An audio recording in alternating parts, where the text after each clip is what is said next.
એક વયસ્ક વ્યક્તિના શરીરમાં 5 થી 6 લીટર લોહી હોય છે, એટલે કે તેના કુલ વજનના 7 થી 8% બોડીમાં લોહી હોય છે.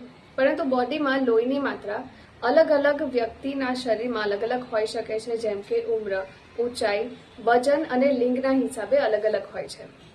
જેમ કે મેં કીધું, એક વયસ્ક વ્યક્તિના શરીરમાં લગભગ 5 થી 6 લીટર લોહી હોય છે.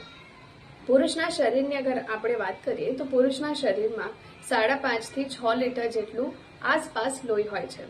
એક સ્ત્રીના શરીરમાં પુરુષ કરતાં ઓછું લોહી હોય છે, પરંતુ જ્યારે એક સ્ત્રી ગર્ભાવસ્થામાં હોય છે ત્યારે તેની બોડીમાં 50% જેટલું લોહીની માત્રા વધી જાય છે. નવજાત શિશુ એટલે કે નાના જન્મેલા બાળકોમાં 1 કપની આસપાસ લોહીની માત્રા હોય છે. જો આપણે તેના અલગ અલગ ફેક્ટર્સ વિશે વાત કરીએ તો જે લોકોનું વજન વધારે હોય છે તે લોકોની બોડીમાં લોહીની માત્રા પણ વધારે હોય છે. ઊંચાઈના હિસાબે પણ અલગ અલગ વ્યક્તિમાં અલગ અલગ લોહીની માત્રા જોવા મળે છે. જે લોકો એકદમ ઊંચા સ્થાને રહેતા હોય, એટલે કે પર્વત ઉપર રહેતા હોય, એ લોકોની બોડીમાં ઓક્સિજનની માત્રા ઓછી હોવાને કારણે લોહીની માત્રા એકદમ વધારે હોય છે.